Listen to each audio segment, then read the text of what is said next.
So this morning when I came home from the gym, I said to Lucy, do you want to go to the car show? And she lit right up and she said, yes, there's always something fun to see, occasional, bump into friends and family.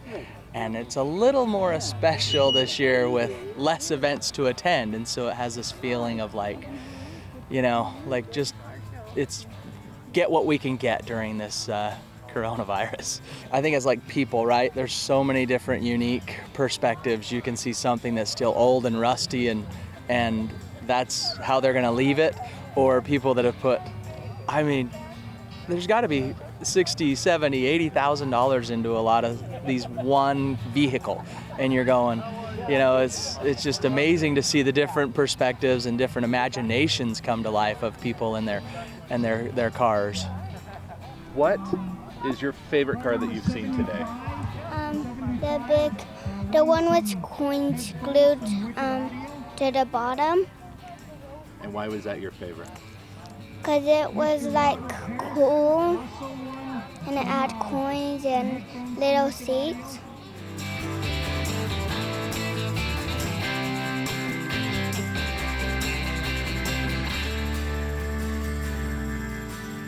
I started about 4 years ago.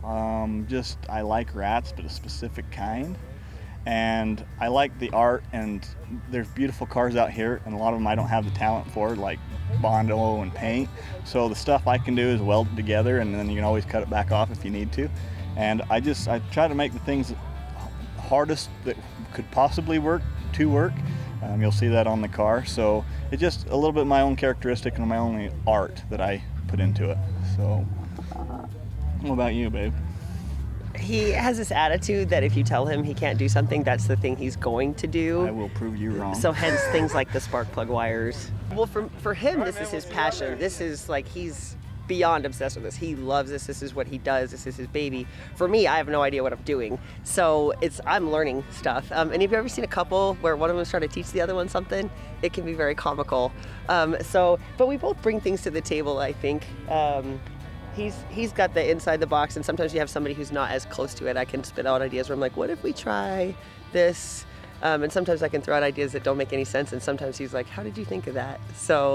But yeah, I was teasing earlier about the floor. The pennies are a good example. It was really time consuming, but he did one side and I did the other. And I feel like if you look at it from the top down, you could tell who did which side. Because the mechanic side, you could tell he doesn't know what a straight line is. And I got that arts and crafts thing. I could get a straight line nailed down. I like the challenge, and you'll see there's all kinds of stuff on it. And once I did it, it was like, well, that was easy. What's next? Let's go move to the next hardest thing, and please tell me it won't work, because we will challenge that. So for you, what was the most difficult part? That supercharger. I have a video of it running on 4 cylinders all on the same side, and everyone told me it was impossible. Well, I got a video of it, and I've got proof, and it almost got burned to the ground a few times because of that. Because of her, it's still as is. Because this is military history. Rat Rod started because guys returning from combat wanted a hot rod, and they couldn't afford it. And so they would go to junkyards and find pieces on the side of the road, and they would do all the wrenching on their vehicles themselves. And if they had to pay for it, they couldn't afford to. So his is a very traditional rat rod. Some of the newer ones are nice, where they're real manufactured and they're pretty, but in my eyes that's not really the point of a rat rod. The point is that this is something that finding pieces on a low budget you could pretty much do yourself. So I really like that he had that military history part of this in the car, so it's kind of attractive to me. Well, I think this is one event that we can all come down here, we can social distance and still feel like we're out of all this mess that we're in, and we can enjoy just a little bit of normalcy. But it's so cool to come down. I've always loved the car shows. As I go around and see the car shows, you see some, hey, I used to have that car when I was in high school, or my parents had that car when I was a kid, and it brings back so many great memories, And I really appreciate those people that have taken the time to restore these cars so we can enjoy them and have those memories and start feeling good about ourselves. But this is one thing that we want to keep going, keep people knowing that, hey, we still celebrate here in Spanish Fork, and Fiesta Days and the car show is one of those great events that we can do that in. So as we were walking along, looking at the cars for Steve to be able to give the mayor's choice, I looked over and saw that white 61 Chrysler, and I'm like, I'm home. My dad worked for Chrysler, and that's about the time period, and I just looked at it, it just made me happy all over.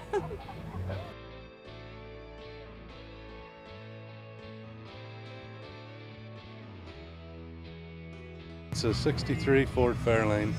It's got 99,000 original miles right now, and then all the interiors all original. It's got a 260 V8, smallest V8 made, and it's my dad's car. He bought this one about 10 years ago. I think he's made it almost every car show. Well, 63 is also the year he graduated, so if he had his choice, it would probably be a GTO, but this is more affordable.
My name's Dennis Jensen, and this is my wife, Jerry Jensen, and together we own this magnificent 1954 Mercury Monterey Sun Valley. She's been brought back to original. I restored her 3 years ago. She has the 292 Mercury motor. She also has behind it is a Mercomatic automatic transmission. She is completely edged in chrome and in just beautiful shape. She has the American Eagle, the big double grill bumpers in them. So she was mentioning, tell me how many guys it took you to put your grill on. 3 different guys, 3 guys all together to pick it up. and one girl. 3 guys and a girl. As if you notice, this was made with a plexiglass roof, which there was only 1,787 of them ever made. In that year, in 1954, they did outsell the convertible. More people were more into the plexiglass top than the convertible, just because of the snow and rain. They're just way more convenient. And it's not too hot in the summer. It does get 2 to 3 degrees hotter. But at night, with the moon and the stars, you can't beat it. It's just beautiful. I have a tuck and roll interior. I have a light mint green on the outside and a dark green on the outside, and it is a metallic. As you can see, it is etched up with chrome rocker panels. It does have the fender skirts, white wide walls, and they're corkers, and they're from Firestone. This was our first car that me and Jerry did together. I bought this car in a California auction, and it was used on the show Andy Griffith. And if you remember Aunt Bee in the window, and she'd be waving, she had that little net thing on her, just amazing. And to see that, and you know, if I tell this story over and over, people will start to believe it. But we did name her Aunt Bee after the show. But this was not Aunt Bee from the TV show. We are so into being into the car shows. We do this every weekend. every summer. She will drive a 57 Ford, and I'll usually trailer this one. It isn't that this won't ride there or drive there. It's we like to take the trailer just in case, and we have a way of keeping the cars sound. We keep fuel and oil and whatnot in the trailer for them, but we just enjoy it. And I think the This is love our between hobby. us This is in the what car. We do. This is what we do every we weekend. have a great And it- time with it. It's been hard through the coronavirus, and we've only been to 3 shows this year, where normally we probably got 15 or 9 at least in our. under our belt so far. But yeah, we have fun. This is what we do. We enjoy it.